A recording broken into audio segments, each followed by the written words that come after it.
Of course not. আমার নেতা যে বিদেশে আছেন, আমরা বিদেশে থেকে, আমি আন্তর্জাতিক বিষয়ের সম্পাদক ছিলাম, আমি যুক্তরাজ্য বিএনপির প্রেসিডেন্ট ছিলাম। এই আন্দোলন সংগ্রামে আমি প্রত্যেকটা, এখানে যারা রাজপথে মিছিল করতে পারে নাই তখন আমরা সেখানে রাজপথে মিছিল করেছি, যখন শেখ হাসিনা সেখানে গিয়েছেন। আন্দোলন সংগ্রামে দেশে ছিলাম না, বাট আমাদের দেশের আন্দোলন সংগ্রামকারী সকলের সাথে আমরা সম্পৃক্ত ছিলাম। ফাইন্যান্সিয়ালি সাহায্য সহযোগিতা করার চেষ্টা করছি, তাদেরকে উৎসাহ উদ্দীপনা জাগানোর জন্য আমরা সেখানে আন্দোলন করেছি। আমরা যখন সেখানে আন্দোলন করছি, তখন আমাদের ভাই বোনেরা যারা রাজপথে ছিল, তারা উৎসাহিত হয়েছেন, অনুপ্রেরণা পেয়েছেন, ঠিক না? তারা আমাদের, বাট আমি স্ট্রং ভয়েসে বলতে চাই, everyone has a right two demand for a nomination. Everyone, it is not the property of individual person. ওইটা আমি বলতে চাই, যে কোনো মানুষ সে দাবি করতে পারে। আমার বাগনা রাজুও দাবি করতে পারে, উনিও দাবি করতে পারে, এটা তার ডেমোক্রেটিক রাইট। তার দেশকে নিয়ে সে চিন্তা করবে, তার এলাকা নিয়ে চিন্তা করবে। আমি যদি বলি হু আর ইউ, তোমাকে আমি করবো না, এলাও করবো না, এটা তো হয় না। আই ক্যান্ট বি ভিন্ডিকটিভ, এবং আমি ছোটো মনে চিন্তা করতে পারি। যে আমি রাজনীতি করি যেহেতু, আমার উদ্দেশ্য একটাই, মুসল্লিরা মসজিদে গিয়ে নামাজ পড়লে আরাম পায় না? বাড়িতে পড়ার চাইতে যদি মসজিদে গিয়ে জামাতে নামাজ পড়ে, সে মনে করে না যে এটা একটা ভালো কাজ করছে। আমি একজন সংগঠক, আমি একজন রাজনীতিবিদ।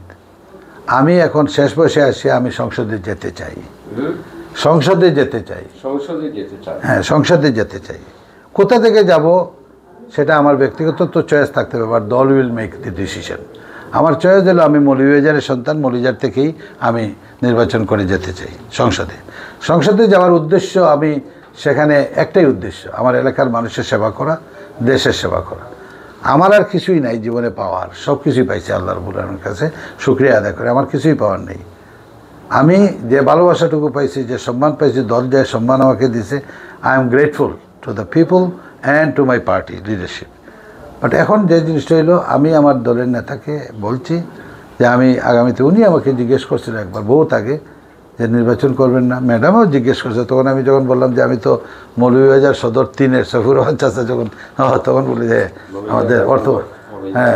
আমাদের অর্থমন্ত্রী সাহেব যেহেতু আছেন, অবশ্যই আমি না, এখানে উনি যেহেতু আছেন, এখানে তো আমার নির্বাচন করার কোনো অবকাশই থাকে না। Is my fatherly figure.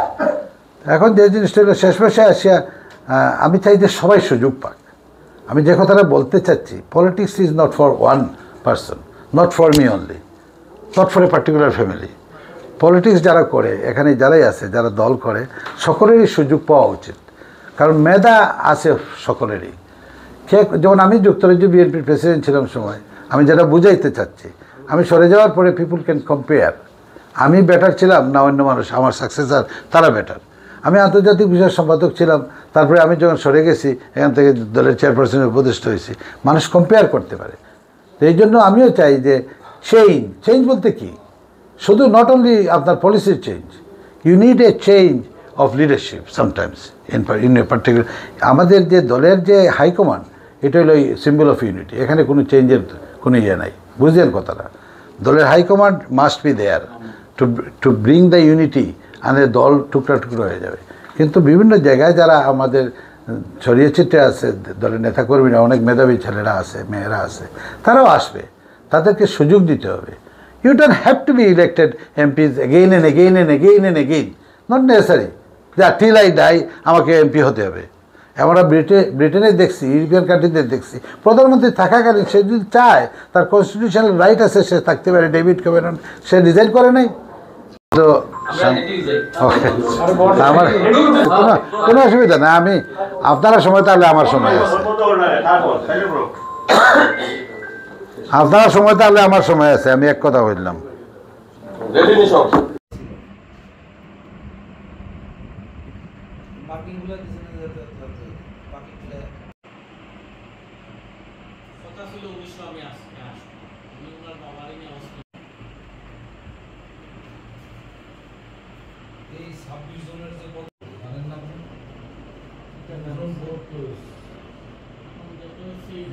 বলতে হবে, তখনই এ দেশকে কেউ লাঞ্ছিত করতে পারবে না, কেউ এই দেশটাকে অপমান করতে পারবে না। আমরা যখনই বলবো যে আমার মায়ের জন্য যেভাবে আপনার প্রত্যেকটা সন্তান বাবার জন্য দাঁড়াবে শক্ত হাতে, নিজের পায়ের উপরে দাঁড়িয়ে বাঘের মতো গর্জে উঠবে আমার মার প্রতি যদি কোনো অন্যায়। Bangladesh is our country, is our motherland. সবার আগে আমাদের জীবনে দেশ আসতে হবে। এই দেশটা উপহার দিয়েছেন কে? আল্লাহ রাব্বুল আলামিন। আমাদেরকে সৃষ্টি করেছেন উনি, তখন একটা ল্যান্ড আমাদেরকে দিয়েছেন, উপহার দিয়েছেন এই ল্যান্ডে থাকার জন্য সুন্দরভাবে। We have no right to abuse our motherland. এই লক্ষ্যে আমি রাজনীতি করেছি সারা জীবন। এবং BNP for me it was the best political party amongst all other political party. অন্যান্য রাজনৈতিক দল থেকেও বিএনপি আমার কাছে ছিল সবচেয়ে বেস্ট। মানুষের চয়েস থাকতে পারে, ইন্ডিভিজুয়াল মানুষ যারা অন্যান্য দলকে তারা চুজ করছে, it is there democratic right. তাদের freedom of thinking, freedom of choice এটা থাকবেই, এইটাই স্বাভাবিক। এখানে কেউ হস্তক্ষেপ করার কিছু নেই, কেউ নারাজ হওয়ার কিছুই নেই। এই জন্য আমি আমার চুজ করছি বিএনপি। বিএনপির রাজনীতিকে আমি ধারণ করছি, লালন করছি। জিয়াউর রহমান সাহেবের আদর্শকে আমার ভালো লাগছে, 19 দফা কর্মসূচি এবং ওনার দেশপ্রেম সব কিছু আমাকে মুগ্ধ করেছে। বেগম খালেদা জিয়ার গণতন্ত্রের প্রতি যে সম্মান, যে গণতন্ত্রের মা আমরা বলি, সেগুলো আমাকে মুগ্ধ করেছে। ওনার নেতৃত্বকে, জনাব তারেক রহমান সাহেবের নেতৃত্ব আমাকে মুগ্ধ করেছে। আমি যদিও রাজনীতি শুরু করেছি ওনার মায়ের সাথে, আমি রাজনীতি প্র্যাকটিক্যালি করেছি, অ্যাক্টিভলি করেছি। তারপরে জনাব তারেক রহমান সাহেব আসলেন, ওনার সাথে আমার 97 সাল থেকে, 97 সাল থেকে আমার একটা ভালো সুসম্পর্ক। যখন আমি বিএনপির যুক্তরাজ্য ইউকের আমি যখন সভাপতি ছিলাম, একমাত্র পদই ছিল আমার, আমি কনভেনার ছিলাম। আমি সেখানে আপনার নির্বাচনের আয়োজন করছি 12টা কমিটি করে। আমার পদেই যাদেরকে আমি রাজনীতিতে আনছি তারাই নির্বাচন করছে আমার সাথে একজন। আমি কিন্তু বাধা দিই নাই। অনেকে বলছে এটা কী হলো, আপনি আমার হাত ধরে নিয়ে আসছেন, ইট ইজ হিজ রাইট। আমি বাকি সব পদগুলো আমি নিজে কিন্তু চয়েস করে দিছি, অমুক সেক্রেটারি, অমুক ভাইস প্রেসিডেন্ট। আমার পদে যখন তারা নির্বাচন করতে চাইছে, আমি তাদেরকে স্বাগত জানাইছি। This is called democracy. আমি নির্বাচনকে কোনো সময় ভয় করি না, বিকজ আমি জানি আমি নির্বাচনে দাঁড়াইলে আমার জনগণ যদি আমাকে পছন্দ না করে তারা ভোট দিবে না, এটাই স্বাভাবিক। তখন আমাকে বুঝতে হবে কেন মানুষ আমাকে ভোট দিল না। আমার নেতৃত্বে নিশ্চয়ই কোনো গাফলাতি আছে, নিশ্চয়ই কোনো গলতি আছে, এই জন্য তো মানুষ আমাকে ভোট দিচ্ছে না। এই জিনিসগুলোই বুঝতে হবে একজন নেতা যখন তখন আপনার এগুলো বুঝে না, তখন তার নেতৃত্ব সঠিক হয় না। আজকে আমার এলাকায় আমি যুক্তরাজ্য বিএনপি সভাপতি ছিলাম দীর্ঘ, কনভেনার এবং সভাপতি দীর্ঘ অনেক বছর, প্রায় 20-21 বছর। তারপরে আমি 2004 সালে আমাদের নেতা জনাব তারেক রহমান সাহেব আমাকে দলের কেন্দ্রীয় কমিটির আন্তর্জাতিক বিষয় সম্পাদক করেন, এবং দুই নম্বর ছিলাম। তারপরে 1 নম্বরে গেছেন এহসানুল হক মিলন সাহেব সরে যাওয়ার পর। আই ওয়াজ গিভেন সাংগঠনিক রেসপন্সিবিলিটি।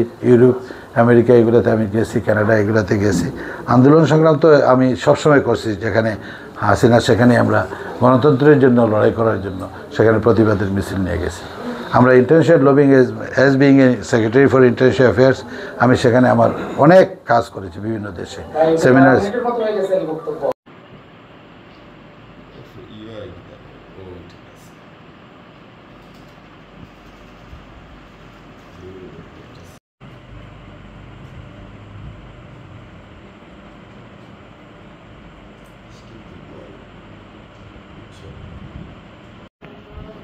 আপনারা বসুন, আপনি